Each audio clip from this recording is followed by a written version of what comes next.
Good morning, ladies and gentlemen, and welcome to the new Let's Get It Sports Talk. My name is Doc Bryce, and we got Coach Marcus Bullock right there. We just want to bring to you, just a satellite show where we're all on location. We're not in the studio, but we still got some sports to discuss. Okay, so on today's show, we'll be talking about the Phillies, and I call him that man. Coach, do you remember that song? You remember the group called the Clips? Yes, yes. You remember a rap group called the Clips? Yeah. So he had this Of this course, this yeah, for song. sure. Yeah, it was called What Happened to That Boy, right? So that was like I used to like that song, right? But I tell you, one of the biggest ones I liked again with that What Happened to That Boy is what happened to Ranger Suarez. But that's what I want you to kind of tell me what's going on with him because he is phenomenal right now all of a sudden. But also we all going to be talking about the NFL draft and some of the Eagle updates. We'll also get into the NBA playoff results and a Sixers preview. But we'll start the show off with the Phillies and what's going on with that boy Ranger Suarez. Though, did you happen to watch the game yesterday? I watched a bunch of it. I didn't see the whole thing, but I saw a bunch of it. Um, Ranger's tough, man. He's always been tough. I think he's silently been tough, like where he just kind of comes in, does his thing. He's been steady. Obviously, doesn't Right, get the publicity because of the other two starters they have. The we right, can battle who the ace is, um, but right, um, he just does his thing. I mean, I think last year he was hurt a bunch, which didn't help his cause, but he was still steady. And this year, I mean, he's been great. He's 6-0 now, I believe, on the season. Pitched great last right, night. They right, won 5-1. They didn't give up a run until the eighth inning. So I mean, he's doing well. He's doing his job. I think he's due for a massive payday. I believe he's coming up on a contract, so this is big for him. So he's definitely, right, if he can keep doing this, gonna get paid. So I think he's like one of those players that you don't talk about, right, but are so important to your team. And I think that like because of the stars that the Phillies have, he goes under the radar. But without him, I don't think they're anywhere near as good as throughout the last couple years that they've right, been good. He's a big piece of right. it. I tell you. Listen, he is. I think he's yeah, either 5-0 or 6-0. He pitched 8 innings last night, 3 hits, and I mean, 8 strikeouts. And I'm like, well, who is Ranger Danger? Who is this Ranger Suarez? We always talk about. I know, I know. The ace is the debate is either between Zach Wheeler and Aaron Nola. I personally think Nola, but now if you have Ranger there to kind of shore up that other spot, then it leaves a lot to be desired for how far this team can really go. I do know that they're 18-10 now. And they're trending, what I mean, they're trending in the right direction. Actually, sooner than I expected, though. I usually expected that to happen around like July. What's your thoughts on that? Yeah, I think the last couple years they've been kind of I feel like coasting throughout the regular season Yeah, just to get to the postseason. And I sure. think even at the beginning of this season, I wouldn't say it was coasting. I would say it was just figuring things out. And then they went on like a little 8 game, I think it was 8 game win streak before they lost last Right, week to Cincinnati. Um, right, and I think they have their goals, and I think that they know like this is a full year commitment, and we can't just right, try to show up for the playoffs. Even though in the playoffs, they've been good, but yeah, obviously not getting to where they wanted to get to. And it's interesting because you see a team like Atlanta, who I feel like is all in for every game, and I think that's why they run right, away with the division every year. But right, then in the playoffs, it doesn't seem to add up for them. right, Whereas the Phillies, I think, kind of coast and just get to the playoffs and then turn right, it on. And I think you have to have a healthy balance of it. Like, I don't think you can turn it on. I think you have to win. You have to win games right. early and often, and hopefully it carries you throughout the season into the playoffs. So it's going to be interesting to see, what kind of approach they take with that. Yeah, I agree. I think that your foot has to always be on the gas. You know what I'm saying? So, and I'm not sure if that's them figuring that, oh, okay, let's coast a little bit, or they're just kind of working the kinks out or whatever the case may be. Regardless of the fact, though, in order for them, I mean, this team, there's expectations on this team. Let's be clear. Okay, there's been expectations on this team, and have they lived up to it? I mean, that's a question mark. That's the kind of be determined. But there's expectations now. So do I think that it's a World Series ring or bust? I don't know. I kind of want to say it. I mean, you have two of the best pitchers in the National League with Aaron Nola and Zach Wheeler, and then you got a third one that's on the rise in Ranger Suarez. Your lineup is loaded. I mean, hey, listen, you got the best catcher in baseball with Real Muto, right? So His I mean, contract's not even crazy anymore.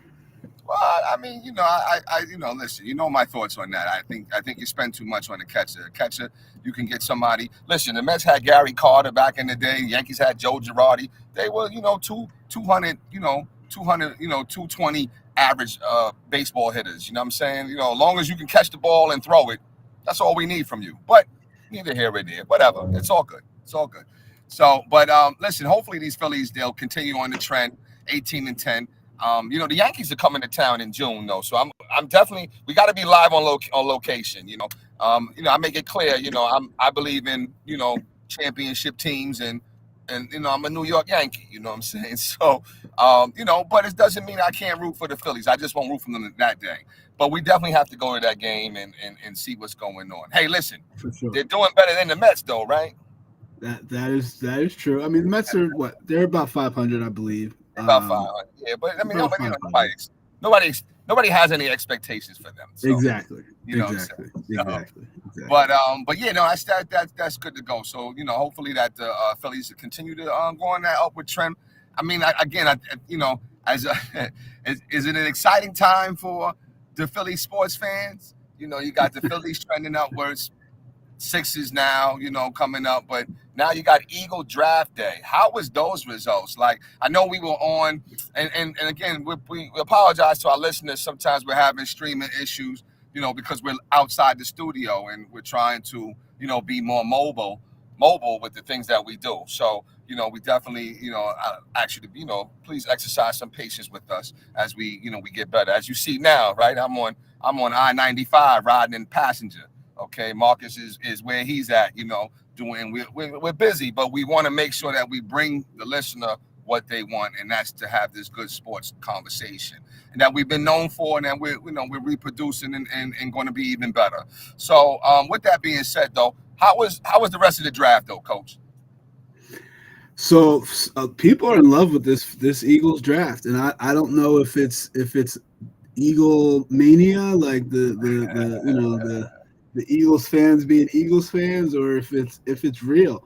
They made some. So Howie was Howieing for sure. He made 8 trades throughout the draft. And Wow! I think that's a record. I think that's a record.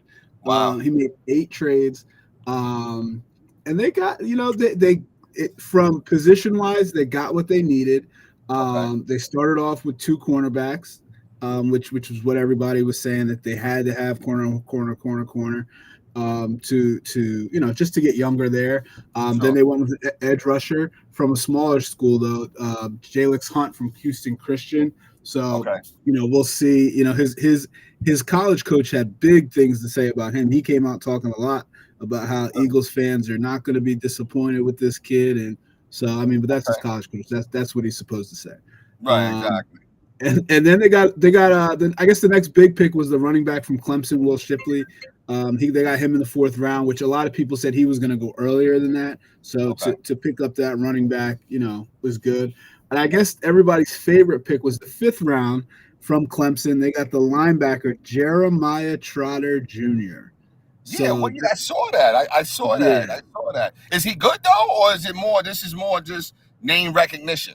So similar early in the draft, before the draft, people were talking about they needed to get him with their second. They had two. They originally had 2 second-round picks, and people Okay. were talking about they either need to get him with a second-round pick or they needed to trade and get him in the third round. So to get him in the fifth round, I think it's got to be something decent.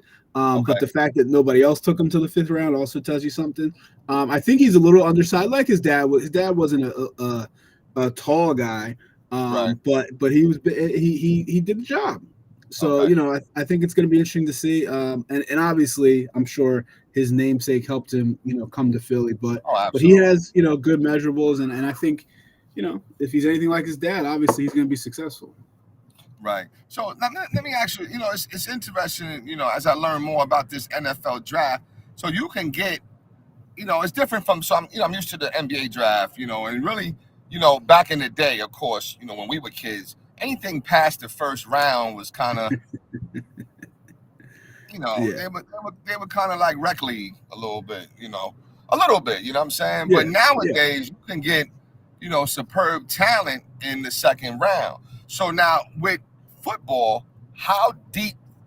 Pause. How deep does the rounds go? Like how can you can get good talent in the third, fourth, and fifth I rounds? I think you'll have a few handful of guys that get drafted in the third and fourth round that are starters. Oh I wow, think that, you'll that, get. I that are think you'll ready to get a hit. that are ready to play right away. Well, maybe they're not. Maybe because of the situation they're in, they'll play. Maybe they're not. Okay, Better than some other guys, but I think they'll play early. I think once you get to the third and fourth round, you're still looking for impact guys. I think when you get to the fifth, sixth, seventh round, you're looking for guys that to fill out your roster that may have a potential, that kind of thing. But I right. think through the fourth round, I think GMs and coaches are looking for guys that are going to make an impact. Got you. Okay. So. Oh wow. So then you can go. So I guess the talent pool is just a little deeper. You know what I'm saying? That's what it sounds like to me. Yeah, and you think about it, we have way more positions than most Sure. sports, right? So Right. you have that's a factor. Just all the schools, there's so many schools out there, and now Right. guys are coming. You have random guys coming from rugby players coming in or different things Wow. like that. So there's a lot of different factors that make it up, and what also happens a lot is these quarterbacks get picked so high that other guys just Right. start to fall. So, Oh, a I see. quarterback, Okay. that should talent wise be like a fourth round pick is going Right. in the second round because the team needs a quarterback. So now guys that really are maybe second round talents start to fall, and then it just has the trickle down effect. I got you. I got you. So okay. So you would grade the Eagles, I guess their NFL draft, in how we trust. What are you grading that? A B plus or he gets an A minus or I mean, I would give him a solid B plus. I mean, I think okay, there was no like big name guys, but sure, I think he got the positions of need, okay, and it doesn't seem like now listen, I'm not a draft expert, but it doesn't seem like there were any reaches or why didn't we take this guy or why didn't we take that guy? It just seems like he went out and got the of positions of need the best guys available, which I guess is really what you're trying to do. so he's really solid. Solid. It seems like how we, can, feel the pulse of the region, feel the pulse of the fans, and it almost seems like it's collaborative a little bit, with some of the picks and some of the, recent, trade acquisitions. He's really in tune with the city, as opposed to, and I don't even know who the GM is for the Giants, as opposed to them who, they're still, believing in, Danny Dimes, but yet he throws nickels. So I don't really understand it. But any other highlights that you saw, from rounds 2, 3, and so far and go on? I mean, not. I mean, no, nothing crazy. I think the Vikings might have taken a little bit of stretch with JJ McCarthy from Michigan. Um, My you uncle, know, my uncle, no, not to cut you though, Coach. My yeah, uncle is a big time Vikings fan, so he was not happy with that was it McCarthy or McCarthy pick? McCarthy. McCarthy. He wasn't happy with that. He actually wanted dude that went to the Falcons. He Michael wanted Penix, that quarterback. Yeah. You know Which to be fair, I think the Falcons taking him kind of messed everybody up because they weren't really thought of as needing a quarterback like we talked about before. Right. And I think that kind of took people by surprise. I think the Bears had a good draft. They got some receivers, they got some offensive linemen, running back. So I think the Bears did a good job. But that all comes down to Caleb Williams and what how good he actually is. Right. The funny thing about the draft is, man, you never know with these guys, man, and that's in any sport. Like you just don't know how they're gonna adapt. You don't know how they're gonna take to the professional life. Now they got some money, even though a lot of these guys have money from before with the NIL now, so that changes things. Right. But just having all this time on your hand, you're not going to class, you're not doing nothing like that. What are you gonna do? So you never know. And then also what kind of team are you coming into? What's the culture of the team and the locker room? And do you have veterans that are going to help you out? Do you have veterans that are going to hate on you? You just never know. Right. Well, I mean, listen, so any other teams like Dallas or any other teams that we'll watch out for as far as some of the moves they made?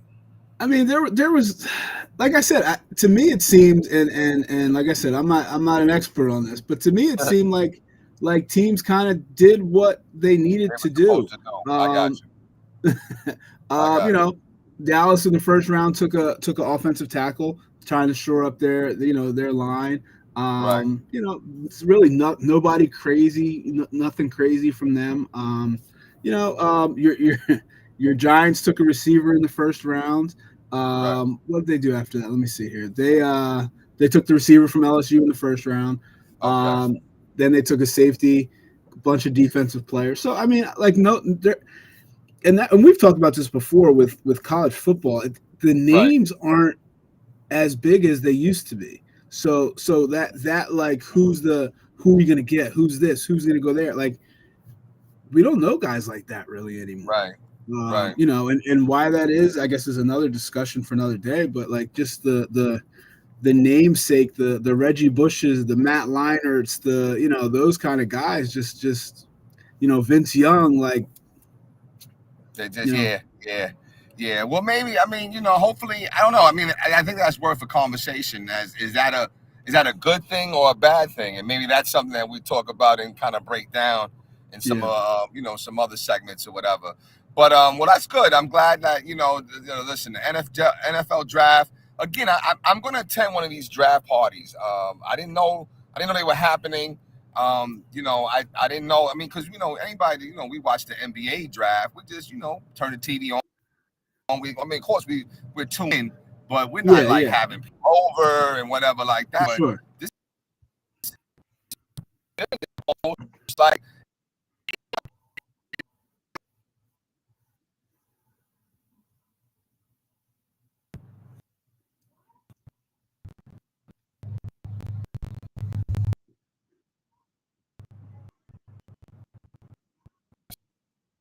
I lost you a little bit here, but I said I got you now. Yeah, because we don't want to. So what I'm saying is it's the same or shockingness or surprise when I hear about this NFL draft parties. The same way I feel about people having Oscar parties. Did you know that? Like people come over. No, they do though. Like they come over and have like a big, almost like another Thanksgiving. Yeah. Like for the Oscars. I mean. Hey, wow. Yeah, I mean, I definitely have heard about Oscar parties. I can't imagine going to one. But could you imagine that moment when you seen Will Smith's Rock? That would have been that would have been a party to always remember. So, but maybe that's why you have them for something like that. Something like that, yeah. So listen, now Listen, speaking of a party, they were partying in Los Angeles last night because they did not get swept. The King, the King is risen again with his co-star, AD. Do they have what it takes to to bring him back? Does LeBron have another 3 run in him? I don't know. What's your thoughts about what you saw last night? I knew they were going to win. I couldn't see them losing 4 in a row.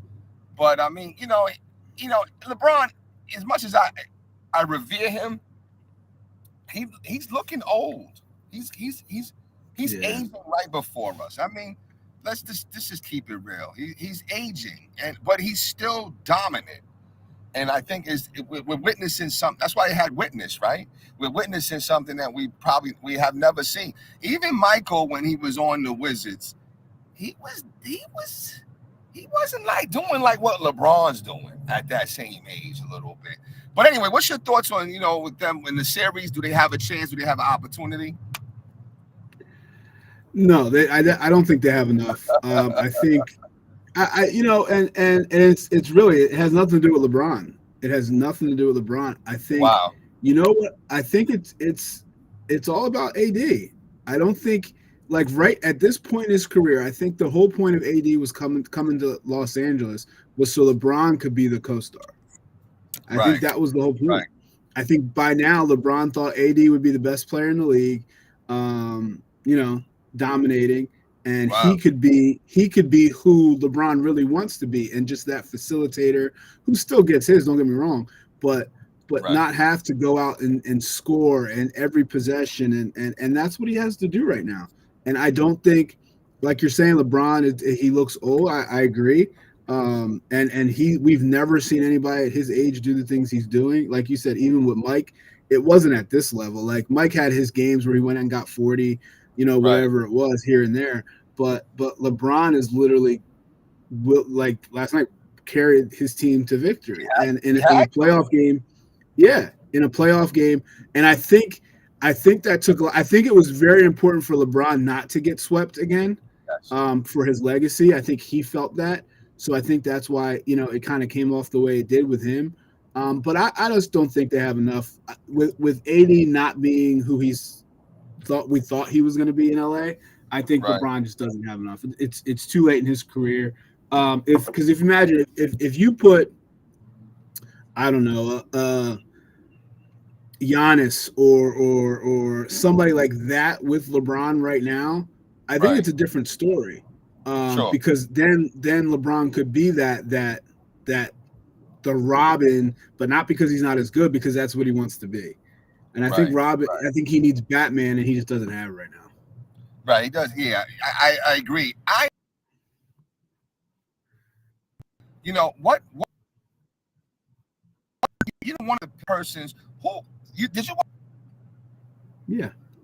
Okay, so who do you know who was most critical to Batman and him being Batman? What do you think it was? Alfred. Exactly. Alfred. So they don't have an Alfred. I don't like Darvin Ham. I don't think the coaches do either. I mean, the players. I think that's the reason why you're seeing LA struggle. I think that when you had somebody like Tyronn Lue, right? So Tyronn Lue, he came to Cleveland, and he was a young and up and coming coach, but he had already had like a stint somewhere, I believe already. I don't think that was his first coaching gig. I mean, I could be wrong. I think it was. It was. Okay, so even if it was, right?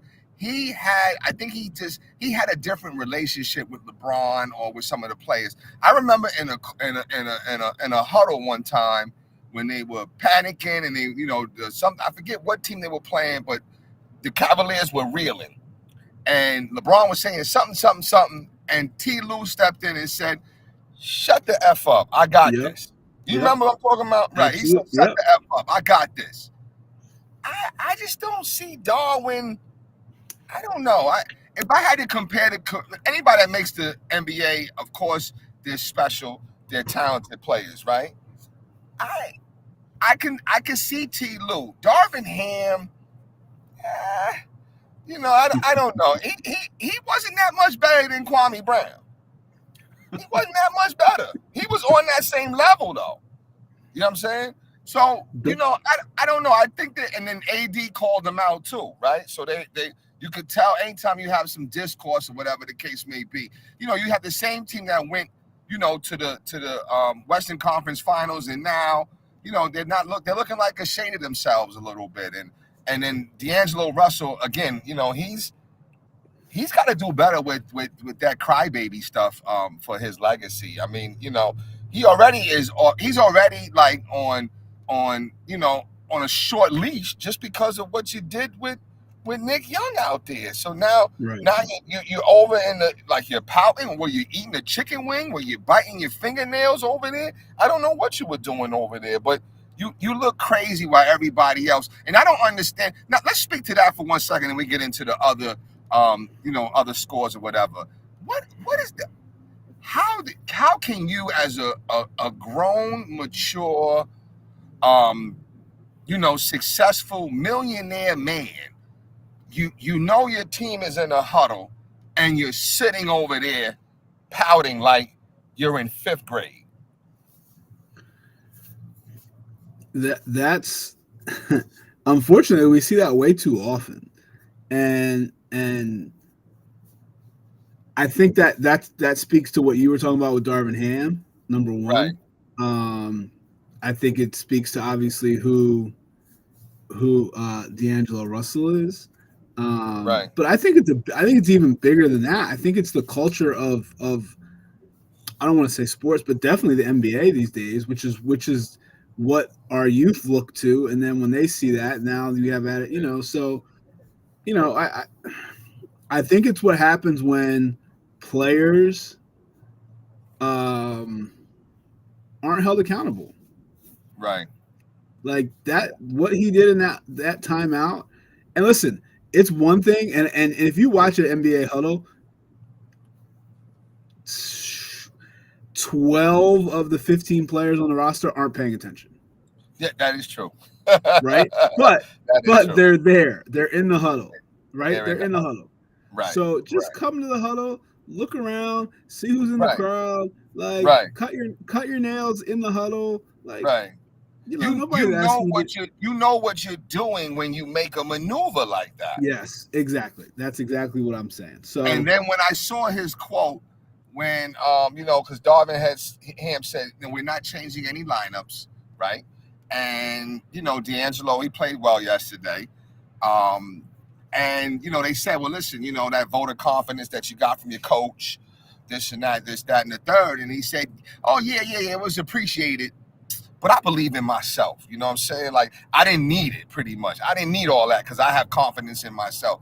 And I just think that was like another shot.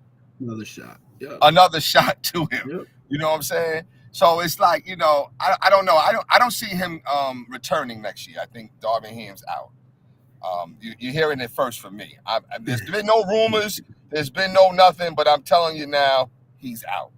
He's out. Well, so you're saying LeBron's returning?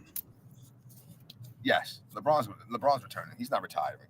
He's no, going to no. I didn't say retiring. Oh, he's not going nowhere. Nah. He's not. Okay. Because Bronny's not getting drafted.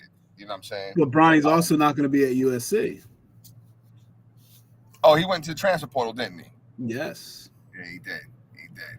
Nah, I don't see him. He doesn't need to leave. I don't see him going anywhere else. There's nowhere else for him to go. Unless I don't know. I mean, I saw some rumors about Golden State and stuff like that, but I don't see it though. I don't see it. You know what the rumor is though? What? The rumor is that Rich Paul was having a great conversation with Dan Gilbert, the owner of the Cleveland Cavaliers. To bring him back to Cleveland? To bring him back to Cleveland with the squad they got now. That could work. Wait, and it stays intact? You still got Donovan? Well, he's a free agent. Oh, shit, because Donovan's going to leave. Well, no. I'm saying LeBron's a free agent, so you don't have to do anything. You just sign him. I mean, I don't think he's leaving either. I don't think it doesn't make sense for him. I'm just stirring the pot. I'm just stirring the pot. Yeah, I don't think he's going anywhere. And we got some other results too. I mean, listen, the Magic just ran. Speaking of Cavaliers, they just ran through them. Yes. Magic is they really you know, they're an up and coming team. I see. You know what I mean? And who is this? Who's this player? I don't even Paola or something. I've never heard of him. Paulo Banquero, if I said it correctly. Yeah, He's a second year player now. He was from Duke. yeah, He's legit, man. yeah. No, He's the apparently real so. deal. Apparently He's the real deal. so. And I'm not sure how Yeah. is Fultz out. Is Fultz out there still? Is Fultz playing? Yeah, I I should know he say. was injured most of the season. Let me see here. Fultz. He's Like I playing said, 20 the minutes a Magic. game. 20 minutes, had 12 points. 0 for Okay, 1 for 3, shooting the 3. I see you, Fultz. okay, all right. Yeah. You know, but Yeah. they're a decent team. They're not bad. They're a young up and coming team. I tell you, Yeah, they're early. they're still early, but the young and up and coming team are thunderstorms, rain. I mean, my goodness, the Thunder and what they're doing is just ridiculous. They're really good. They're really good. I watched that game. I watched their game last night. And because the Thunder, you don't really they're on TV a lot, but you don't really watch them Right. unless they're playing somebody else. They're good, man. They're really good. The way they play, how and you can relate to this. You know how when you see a high school basketball team that just moves the ball really well and they're really tough to defend because you don't know who's going to shoot it. They can all play. You don't know who to guard this. You don't know who because they can all do this. If we leave him open, that's the fun, and that's the way they play. So it's it's not come down ISO for Shea. It's not that. It's they're playing basketball the way you're taught to play basketball as you grow up. Right. Always within themselves. Always within themselves. Yes. Yep. Yeah. And they're looking for each other, getting each other open. Like Chet Holmgren last night, Chet's getting all this. He had 6 points. Wow. But he's out there doing everything. Rebounding, blocking shots, not taking he's only got 6 points, right? He's not out there forcing stuff to try to get his. He's just all right, it's cool. I got 6, but you got 30, you got 25. We're good. We're up by 20. And as long as we're winning, that's what matters. And Chet Holmgren, to be honest with you, I didn't know he's shockingly good to me. I thought that he would, because he's skinny. I thought he would be a little light. You know what I'm saying? But he plays strong. He plays very strong. So they got a nice. And then who's the is it I want to say Dorp or whatever his name is. Dort. Yeah, he's tough too. Yeah, and he can shoot it. He's a very good defender.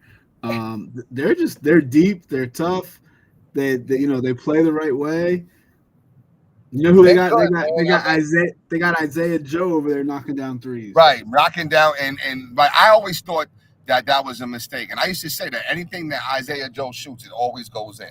I used to because I used to get there to the games early and watch. I'm like, Dad, I should tell you, look, he's not missing. This boy can shoot, man. You know what I'm saying? He can shoot it for sure. So but listen, they won. They beat the Pelicans 106-85. You talked about the Magic. Just having their way, cavaliering all over the Cavaliers, 112-89, and then now you got the Boston Celtics. We were on a call yesterday, a family call or whatever, and we found out that one of my family members loves the Celtics, and we're like, what's wrong with you? Like, I don't understand, But and we, I'm not a Heat fan. Just root all things against Boston Celtics. We know that's just what it is, right? But listen, they came out and they handled business, 104-84.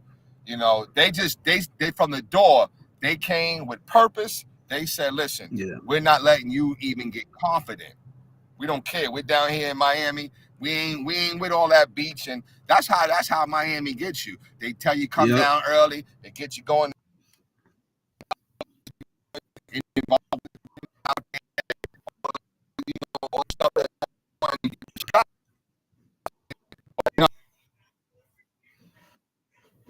Here for business, and they.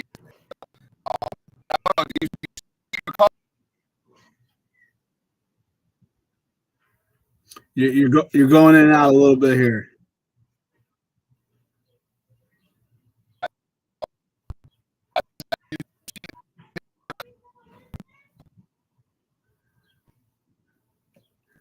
I can't hear you right now.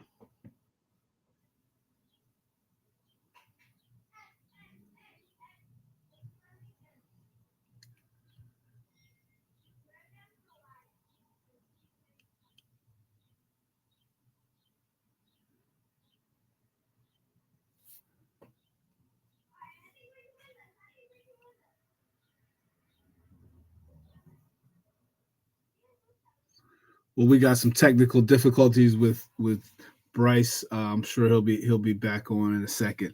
I think what he was getting to was how do I see the Heat giving the Celtics any trouble with this series? I think that's what he was asking, and I do not. I think the one game that the Heat won,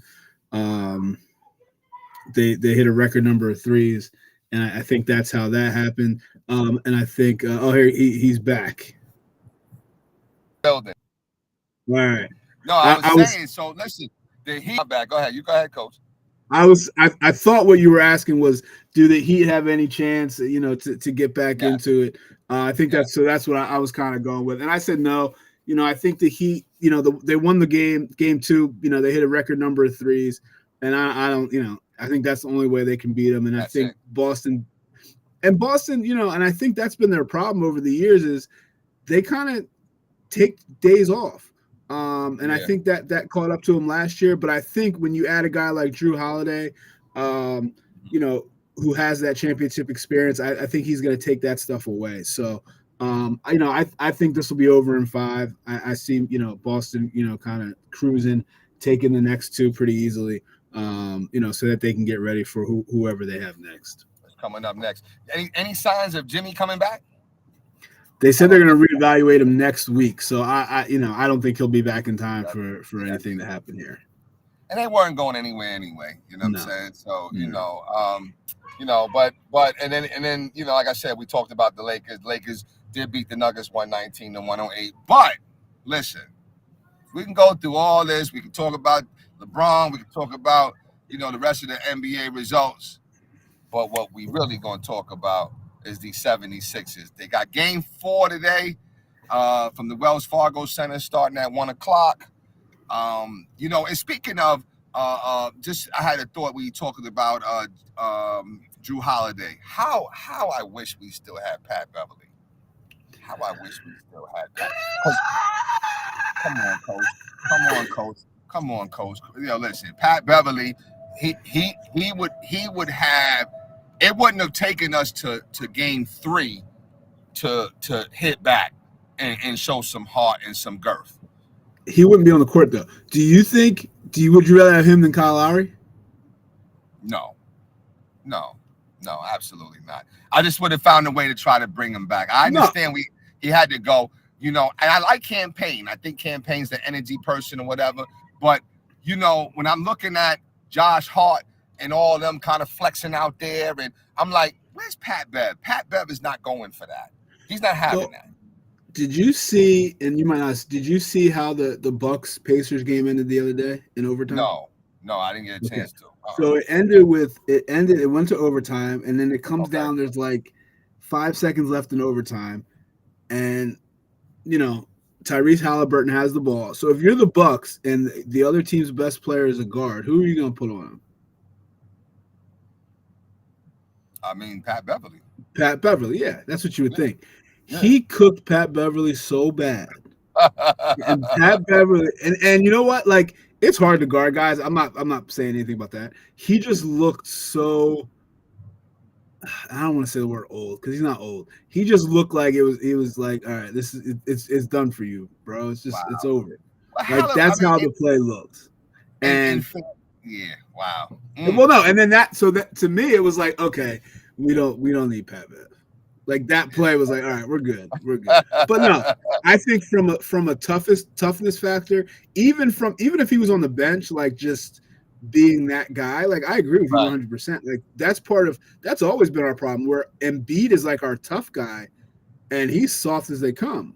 Right. Exactly. So like it doesn't work. Like that's why when we had the Morris twin, like he can be that guy. Like we need somebody. He could be that guy. PJ Tucker was that guy. PJ just couldn't get anything on the court. Like right. we haven't been able to find that guy who can actually play and do that. We have a bunch of those guys who can be on the bench, but somebody who can be on the court. But I agree with you. Yeah. So I mean, yeah, just to sidetrack for a second. But we got the Sixers today, 1:00. You know, I think the keys to the game, listen, a lot of people are talking about how Embiid shouldn't have been playing. He should have been thrown out for that or whatever the case may be. Listen, I mean, I saw something where DiVincenzo did the same thing, what I'm saying, in a previous game or whatever. So, these things, it's a bang, bang play. Things happen. Listen, I'm grabbing legs too. I don't want to get stepped on. You know what I'm saying? I don't want you to step on my knee. I don't want you to step on this. So I'm trying to protect myself. You know what I'm saying? So I'm not trying to purposely hurt you. I'm just trying to protect myself.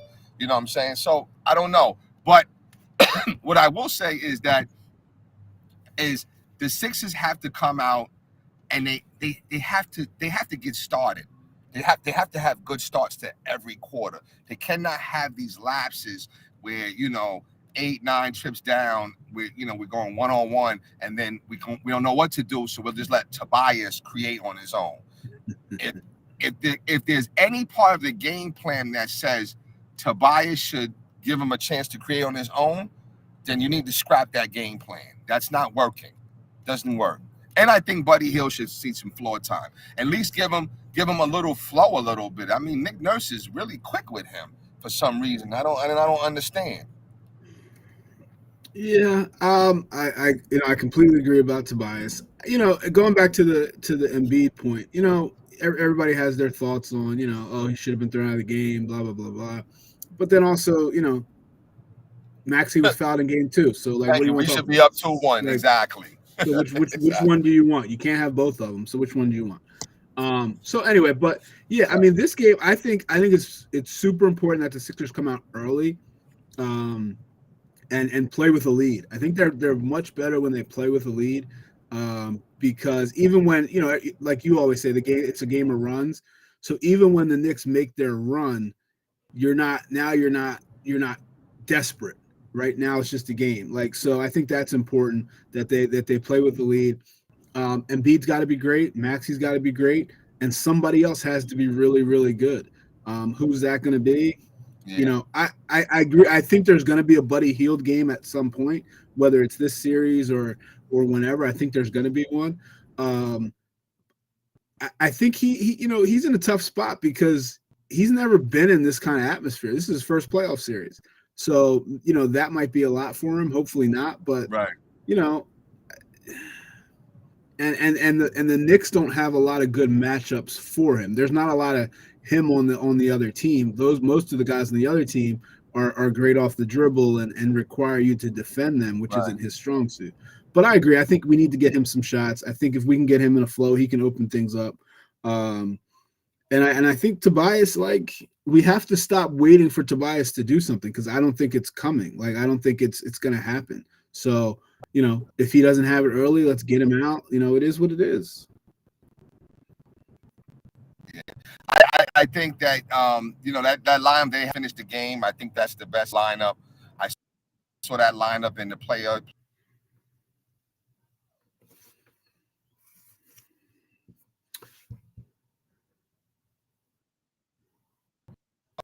And B, and I just think that I think lineup. I think that if Tobias can give us 20 points today, we're guaranteed victory. Wow. Guaranteed victory. Guaranteed. He gives us 20. Yeah. 20. Let's say 20 and 10. Because he is dependent on to rebound. Okay? They're depending on him to rebound. Joel has no excuse me. Joel has no lift. So he's dependent on rebound. He has to rebound. It's just that simple. What do you think the chances of Tobias getting 20 and 10 are? I think he's due for if you bet Tobias if you bet Tobias if you bet $10 for Tobias to get 20 and 10, I bet you're probably making $250 to $300 on just that one bet, right? Just that bet. That's how bad. That's how those odds have to be, Yeah, because we yeah, haven't seen that in a long time. I know, but I tell you straight up like this. At the end of the day, I'm gonna be honest with you. Listen, they if Tobias can do 20 and 10, we got that game. That game is ours. The game is ours. Okay, I agree with because that. the Knicks are not expecting that. They're not expecting that. You know what I'm No, saying? So nobody's no, actually, expecting that. nobody's expecting that. You know what I'm saying? So, he's definitely done he's done. So, you know what I mean? Like, this could be potentially your last home game. You know what I'm saying? And maybe you go back to Long Island for a little bit and try to get right. Find yourself again. You know what I'm saying? Get into some of the Long Island waters or something and find yourself or something, because what he's been doing is just not and I think he has a lot more that he can give. It's just you just don't never see it. So I think that Joel has to be Joel. Maxi goes through points in the game where he's not aggressive. He goes through a Yeah, lot of lapses, you know what I'm saying? So I'm hoping that he can, really, really, step it up and just be aggressive, man. What are your predictions though? Do you see it going back to New York too, or we yeah. I think the Sixers. no I three? think the Sixers win this game. I think they and I think they win it kind of comfortably.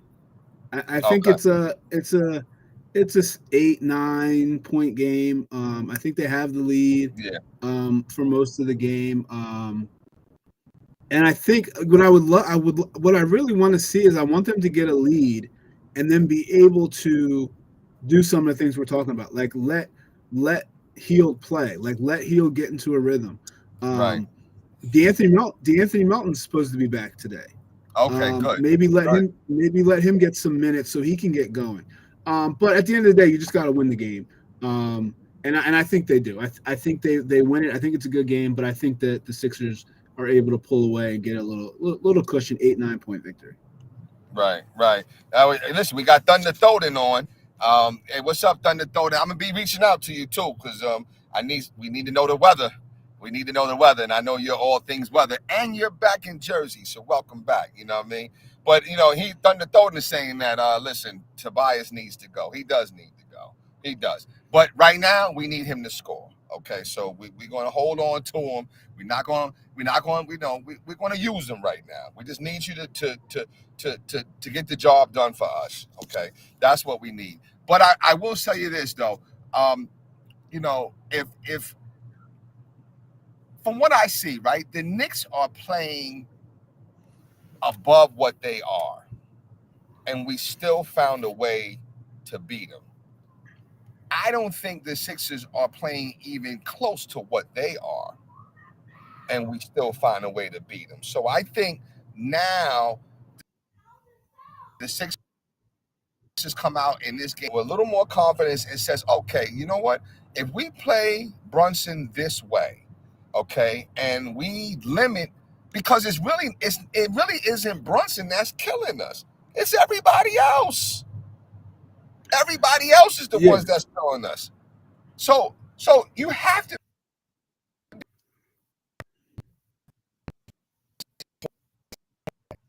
But we're not getting it done. That's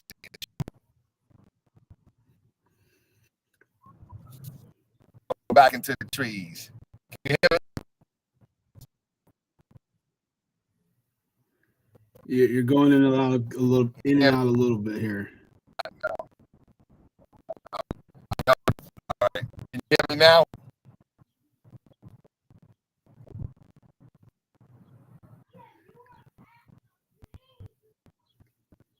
It's gonna happen.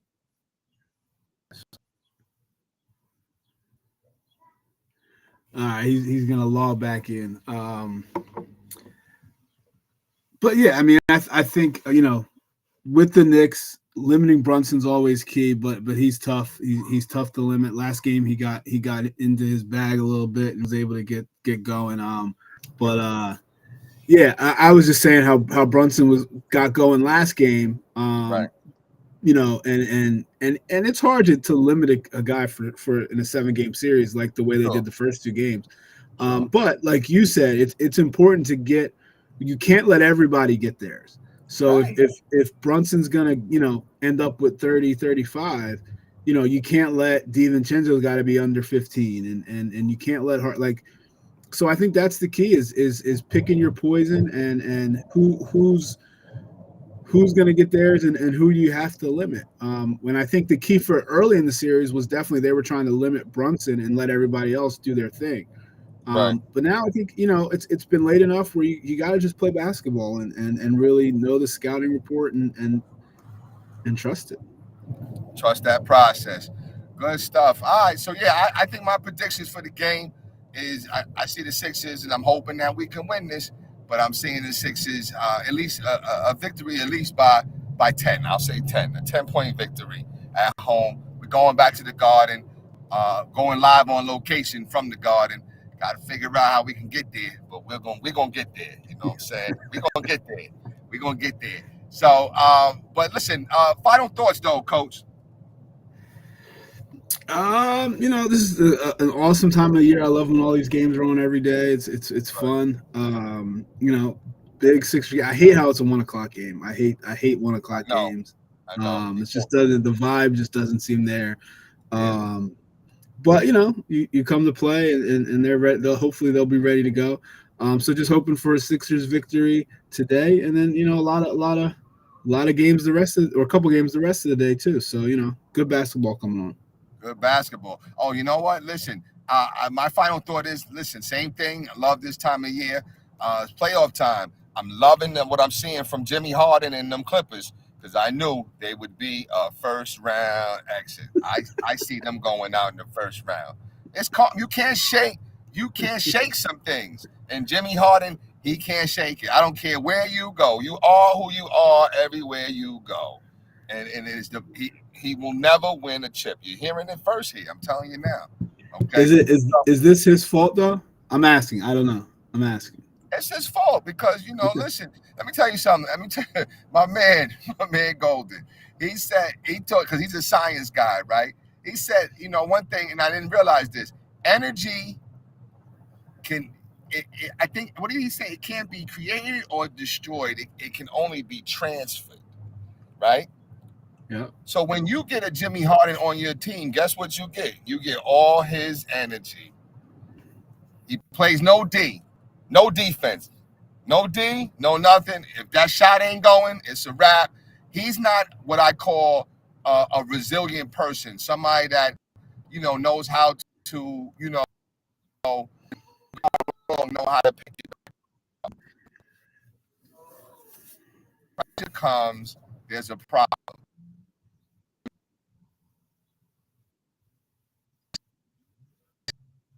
Be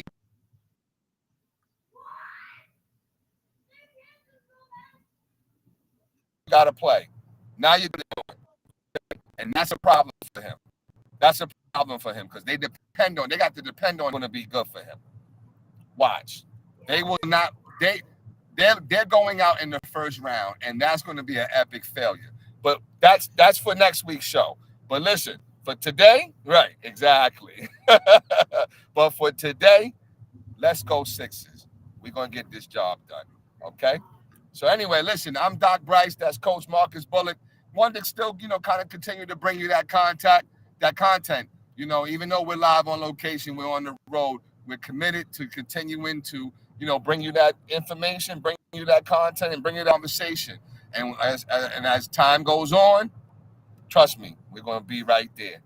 So anyway, I'm Doc Bryce. That's Marcus Bullock. We are the new Let's Get It Talk. Let's have a good game.